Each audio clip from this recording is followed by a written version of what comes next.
Apple refuses an order from the FBI to unlock the iPhone of the San Bernardino shooters. We'll hear from a computer security expert. Teachers and students at LA schools are showing support for public education in a nationwide protest. Find out why. Hillary Clinton's nephew visits the media center. Hear what he has to say about her campaign. Annenberg TV News is next.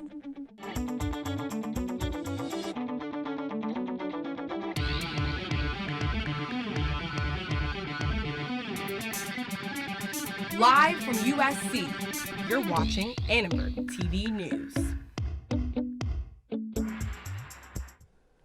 A legal fight is brewing between the FBI and Apple. Good evening, I'm Suji Nam. And I'm Scott Cook. Many iPhone users are worried their privacy could be threatened if Apple gives in. A federal court has ordered Apple to unlock an iPhone belonging to the San Bernardino gunman responsible for a massacre last December. Saeed Farouk and his wife Tashfeen Malik killed 14 people in a mass shooting at a San Bernardino County public health facility. The FBI is now asking Apple to create software that would allow them to bypass the passcode required to unlock Farouk's iPhone. In a statement, Apple CEO Tim Cook said, quote, "We have great respect for the professionals at the FBI and we believe their intentions are good. Up to this point, the U.S. government has asked us for something we simply do not have and something we consider too dangerous to create." One computer science professor says the fight could have broad effects. Tim Cook is right in some of what he writes down. He says, one of the problems is you're not asking me to hack into this phone. You're asking me to hack into every iPhone that's ever been manufactured. A big problem with that is a lot of people, like me included, buy these phones exactly because of the security that Apple says that they're willing to offer. Touch also believes that Apple's value as a company could plummet if they were involved in cracking the encryption, as customers would start switching phone companies. 2 LAPD officers are facing charges of sexually assaulting 4 women while on duty. The 2 men worked as partners in Hollywood. LAPD Chief Charlie Beck talked about the charges late this afternoon.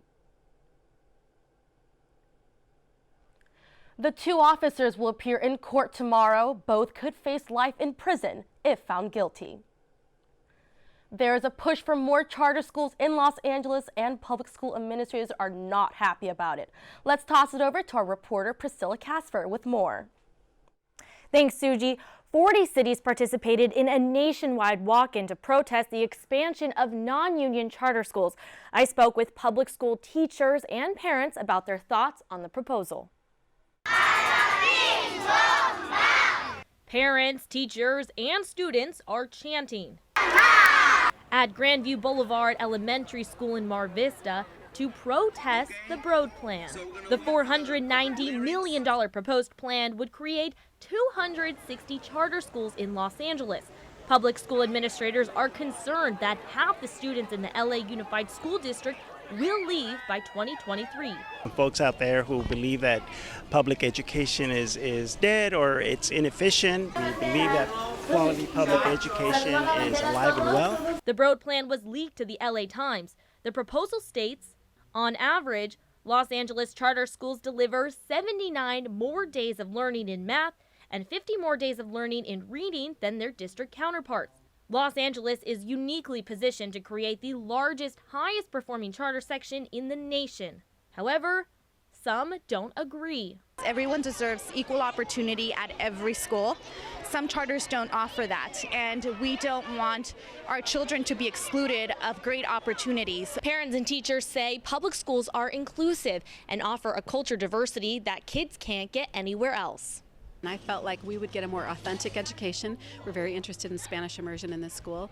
O'Connor's son was in charter school for 2 years, but then she pulled him out to put him in a public school. It's not like we're all stuck here. We have chosen this public school education because we believe in it, and we don't want our kids to have to be bused across town and put anywhere else. Don't undermine public education. If you really, truly are vested in creating quality schools, I would say invest in a public education. Annenberg Media reached out to organizations supporting the Broad Plan, but none were able to comment. Who's with me? According to the California Charter Schools Association, there are a total of 282 charter schools in the LA Unified School District. And we'll keep following this story to see if that number will grow. Back to you guys. Today, California Governor Jerry Brown proposed spending over $170 million to clean up the lead-contaminated area around the Exide battery facility in Vernon. So we're working now to clean up the contamination from the past, to restore the communities that have been affected, to identify opportunities to better manage the waste from these batteries and reduce the waste from these batteries, and to make them fundamentally safer. The governor previously proposed spending only $8.5 million on the plan. This increase is designed to speed up the cleanup of as many as 10,000 properties located within 1.7 miles of the plant. Hillary Clinton's presidential campaign is in full swing, but she's had trouble attracting some young voters. Annenberg media reporter Eli Goodstein got an exclusive interview with one millennial supporter who has an inside view of the candidate. Eli? That's right, guys. Tonight I spoke with Zach Rodham, a USC student who also happens to be Hillary Clinton's nephew. We talked about his personal experiences with the 2016 presidential candidate and what she can do to relate to college students. For many of us, this is our first election that we're voting in. That's really meaningful. And Bernie Sanders came in with all these really exciting promises. And I can understand why people want to follow him because, you know, he is a powerful speaker. He's convincing and he's passionate. It's easy to understand why people of our generation want to go to him, considering just like the state politics has been in for the past, for our entire lives, through the Bush administration and through the Obama administration. That's just the thing that we need to think about as young people. We can't get too excited. We just have to think about it and really just analyze, like, okay, what's going to work best for us in the next 8 years? Zach says even if he was not related to Clinton, he would still vote for her in the 2016 election. To see more of the interview, check out uscannenbergmedia.com. Suji, Scott, back to you. Thanks, Eli. The Nevada caucuses are this Saturday, and according to the latest polls, Democratic candidates Bernie Sanders and Hillary Clinton are running neck and neck. Many Democratic millennials favor Vermont Senator Bernie Sanders, while older voters are leaning towards former Secretary of State Hillary Clinton. Super Tuesday is less than 2 weeks away, and Clinton strategists are trying to figure out how to make their candidate more attractive to younger voters. South Carolina Governor Nikki Haley endorsed presidential Republican candidate Marco Rubio just days before the state's primary. The timing could hardly be better for the Florida senator. Right now, polls show Rubio in third place behind Ted Cruz and frontrunner Donald Trump. Political analysts say today's endorsement from popular governor could be the boost he needs to win the battle for second in the South Carolina primary on Saturday. Good news on Wall Street today, as the market has had its biggest three-day gain since late August. The Dow continued its hot streak by climbing over 250 points, closing at 16,453. The Nasdaq had a great day as well, closing up at 98 points and finishing at 4,534. USC students chose 2 new faces to lead the undergraduate student body for the new school year. Soon-to-be President Edwin Saucedo and Vice President Austin Dunn say they're ready to make an impact. It was all hugs and smiles for Saucedo and Dunn last night as they celebrated their victory in this year's USG presidential race. I'm here in the studio with Saucedo and Dunn. Congratulations and thank you for being with us here today. Thank you for having us. Okay, to start off, what are your main goals you plan to achieve during your term? I think to start off, we want to increase access and transparency. I think that's something that we ran on with our platform, something that we're already starting to do, looking into going into next year, hiring the best staff available and make sure that we're really open to the student body and hearing the voices of what students really want. Yeah, we're also going to look to purchase a page in the Daily Trojan to increase transparency for student organizations on campus. In addition to that, we have a portion of our platform that focuses on campus safety. So that's lowering DPS response time on campus, registering parties off of the row, not just the ones on the row, and then also looking to establish better communication between DPS and the Greek houses on the row. Sounds good. So you said you plan to promote diversity on campus. What are some of these steps that you plan to take during your time in office? I think first, continue the progress that we've made with the campus climate resolution, continue supporting every single one of those authors and making sure that they feel like they have a spot in our student government and they feel like we're there to back them up every step of the way. And make sure that administration's following through with some of the promises that they have made. So we want to continue attending the open forums that they are going to be having. We want to make sure that the new team that we hire is also encompasses the diversity that our current assemblies do. So I think that we want to make sure that diversity goes beyond the programming branch. We want to make sure that the whole organization is including diversity in its efforts. Yeah. And how can students be more involved in USG next year? Yeah, so I think that Edwin and I are jumping right into this process. Our application for our executive board goes out tomorrow, so I think that we're looking to continue the momentum we have going off of the election. We encourage everybody to apply for undergraduate student government. We want as many leaders in all of our prospective fields as possible as we look to create the best team for the campus moving forward. Sounds good. And what are some, if you can describe to me the whole process, the whole journey of this whole election process, describe that to me, please. Yeah, I mean, it was a hectic time. I think I first approached Austin in October, I believe. It was very early on last semester, so we're still establishing our positions and getting to know one another, but we had lunch and kind of talked about our roles for next year, and that's when we decided to run together. I think from then on, I don't know if you want to tell them about how we went about picking our team and stuff. Yeah, we spent countless hours trying to pick the best campaign team that we could. I think one thing that Edwin and I have reinforced continuously is the fact that we understand we're only two people trying to represent such a large and diverse student population. I think part of that went into, at least from our campaign team standpoint, trying to pick people who represented as many groups on campus as possible. I think that mentality is what we're going to keep moving forward as we go on to choose like our exec team as well as the rest of the leaders that will eventually go on to lead our student government. Sounds good. Well, thank you for being here with us today and wish you the best of luck for your next term. Thank you so much. We are so excited. Thank you so much again. Back to you, Scott, in the studio. When a deadly car bomb explodes in Turkey, we'll take you to that scene coming up.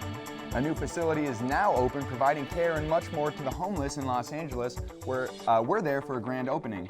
And thousands of fifth graders get up and dance. See why they're boogieing to the music.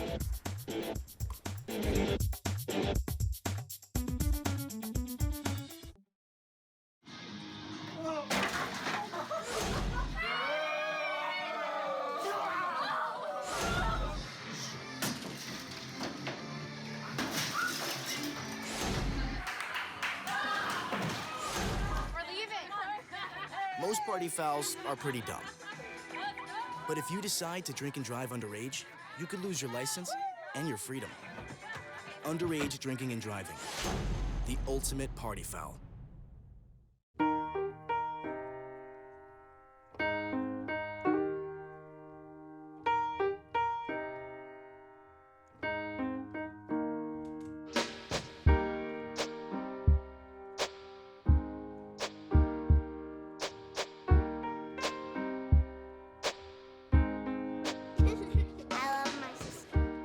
Doesn't see race.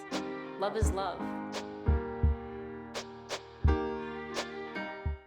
Hey, it's Ava, and this is Tess from Vivo's Do It Yourselfie, where we recreate the hottest looks from today's biggest music videos. After cleaning out our closet, we have a lot of clothes we don't wear anymore. Like this old t-shirt. It's not garbage, it's actually a brand new rug. And to make it, all you need to do is cut, tie, and glue. Cut the t-shirt into strips. Tie the strips into knots. And glue the knots to the bath mat. I love it. Give your garbage another life. And recycle. A car bomb went off in Turkey's capital today, killing at least 28 people and injuring another 61. Turkey's prime minister says the explosion targeted military vehicles and personnel. The car bomb killed members of the military as well as civilians. No group has claimed responsibility. Turkey's president says that his country will retaliate when those who planned the attack are identified. The Turkish government also imposed a media restriction, banning all reporting and broadcasting of the investigation. Prosecutors and public health experts released a report today on guns and domestic violence. They're calling for federal laws to prevent abusers from getting their hands on guns.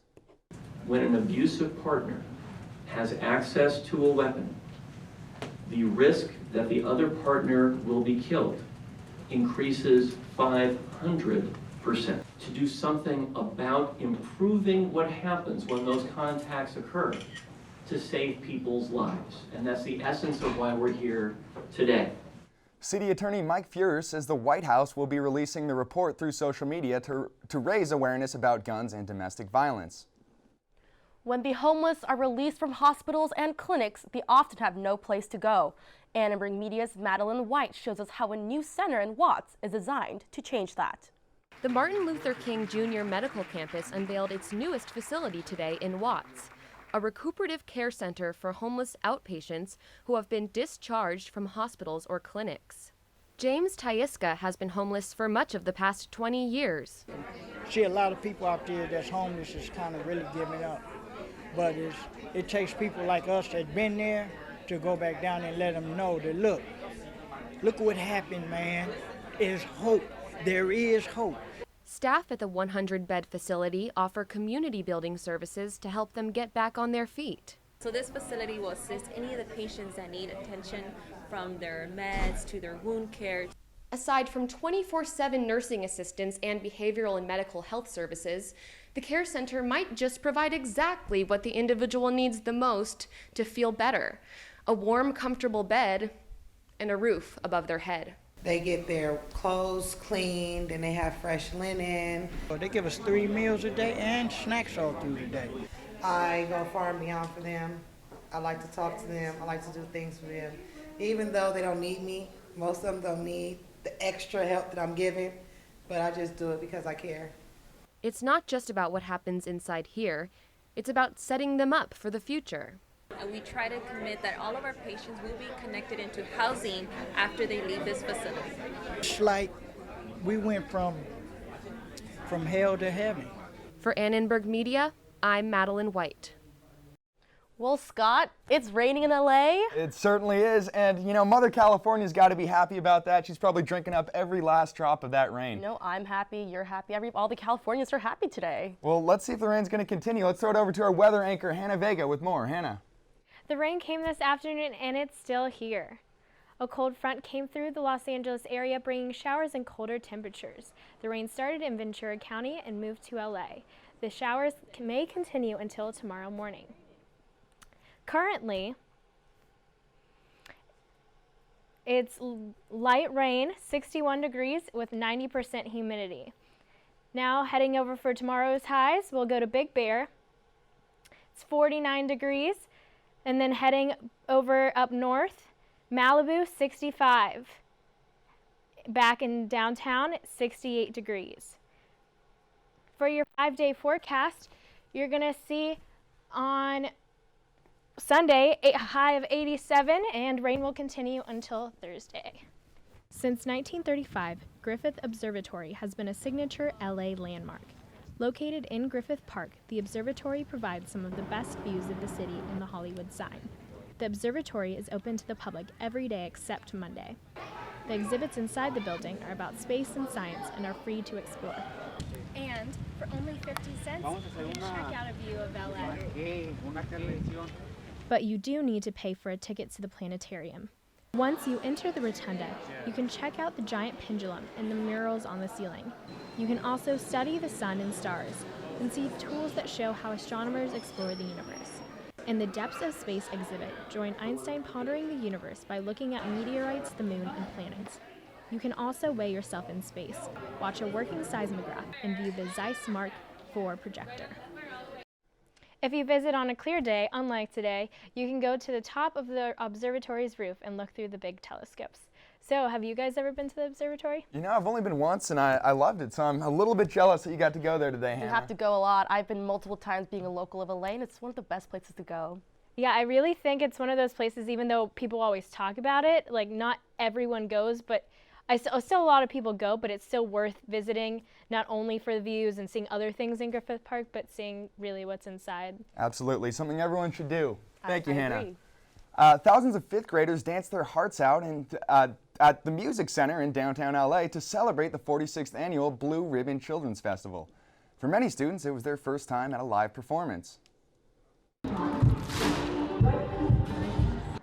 These students staged a choreographed hip-hop dance routine. The performance was inspired by music of 2 classically trained hip-hop violinists and a hip-hop dance company. There will be 4 more concerts over the next 2 days. Well, you know, the rain around campus can only mean one thing, Scott. It's springtime. Yeah, and with spring on the way, that means baseball's on the way, right? Guys, I couldn't be more excited for baseball season. The Trojans do take to the diamond this Friday to kick off their season, but they'll have to deal with high expectations. And USC men's volleyball earned an elusive win against Hawaii last night, and two cousins really stepped up for the Trojans. And the women of Troy are off to a hot start in lacrosse. See if they can keep it up and more next on ATVN.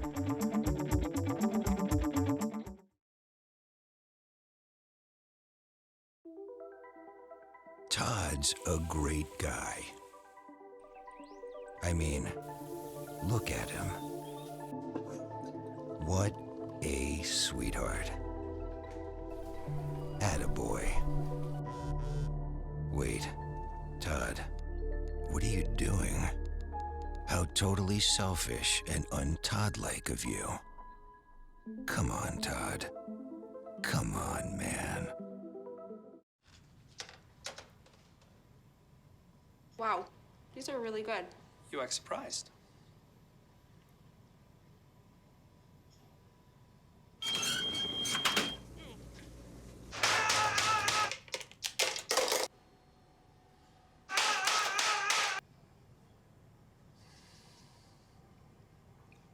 Practice makes perfect. You don't have to be perfect to be a perfect parent. There are thousands of teens in foster care who don't need perfection. They need you.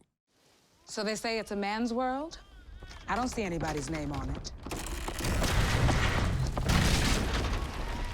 While they were doing their thing, we slowly changed our own. Today, women can do anything men can do. And there's one thing we're even better at.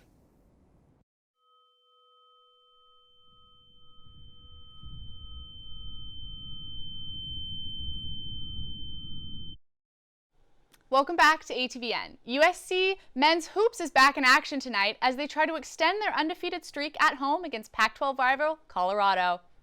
The Trojans are on a perfect 14-0 start at home and currently tied for 5th in the Pac-12, but they're only 2 games back from Arizona and Oregon. However, USC will have to overcome a surging Buff squad that hasn't lost to the Trojans in 7 years. The game tips off at the Galen Center at 8 p.m. The USC men's volleyball team avenged their 5-set loss to number 5 Hawaii by upsetting them in 5 sets last night. The Trojans snapped a 3-game skid with their 4th consecutive 5-set match. An all-around offensive team performance paced the Trojans, but the team was outblocked by the Rainbow Warriors. They saw plenty of improvement for their defensive play at the net. The Trojans don't play another match until next week when they head up to UC Santa Barbara, giving them much-needed rest after playing 4 5-set matches in a 7-day span. Off the hard court and onto the fairway, junior Rico Huey earned his 4th straight top 7 finish, pacing the Trojans to a 5th-place team finish at the Prestige at PGA West this afternoon. The Trojans aren't back in action until February 29th. Rain is falling and spring is in the air, which means one thing: baseball is back. The Trojans kick off their season this Friday against North Dakota, and Coach Dan Hubbs discussed what it's like dealing with high expectations. I think that the challenges the team faced last year were, dealing with expectation after that fast start and after the Dodgertown Classic, and then having a bullseye on your back when people actually knew that you were a pretty good team. And I thought the kids handled those well. The difference this year is that those expectations are on you from opening day. The Trojans start the season ranked number 12 and number 16 in the top Division I polls. Last season, the Trojans finished 3rd in the Pac-12. The Women of Troy tennis team is preparing to host the top-ranked Cal Bears this Friday in a preseason clash against their conference rivals. The team was rained out of practice today and may face similar weather on Friday. The Women of Troy are currently ranked number 11 after starting the season ranked 2nd in the polls. The Women of Troy have 5 players ranked nationally in singles, while the Bears boast 4, including number 5, Carla Fobikoff. It's only the 4th season for the USC women's lacrosse team, but the program has made a name for themselves. The Women of Troy are ranked as the number 19th team in the IWLCA coaches poll, led by strong seniors. Last season, USC advanced to the 2nd round of the NCAA tournament, and they're looking to go even further this year. After winning their first season opener in program history, the women of Troy look to keep their momentum going. They'll face the number 5 ranked Duke Blue Devils on Saturday. And heading back onto the court, cousins Lucas and Jack Yoder both had season highs in the team's win over Hawaii, making them both my spotlights for this week.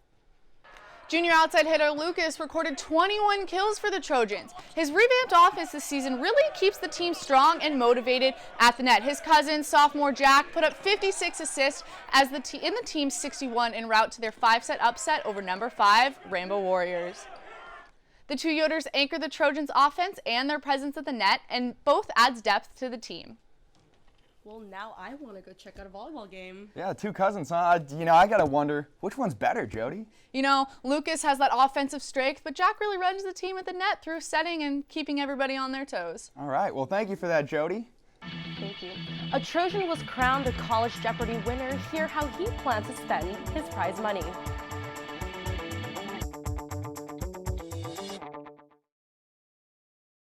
The next 30 seconds can save you a lot of money. Just do your laundry in cold and stick to full loads. Auto-sleep your computers. Plug your gadgets in a power strip and switch it off when you're done. Headed out? Turn back your thermostat by 10 degrees. And drive sensibly. The more energy you save, the more money you save. Find other great tips at energysaver.gov. Thank you, dear. Well, you're very supple. Just like I was at your age.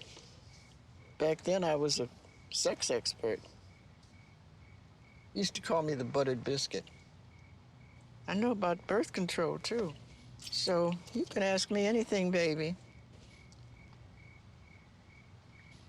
Bedsider.org has birth control information and a lot more. And it's... Have you had sex in this car yet?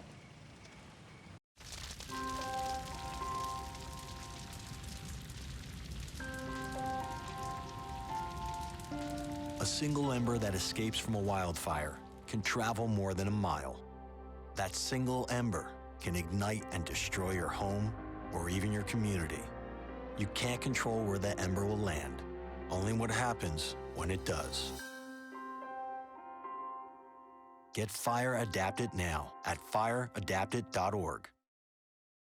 USC junior Sam Deutsch took home the gold at this year's College Jeopardy Championship and walked away with $100,000.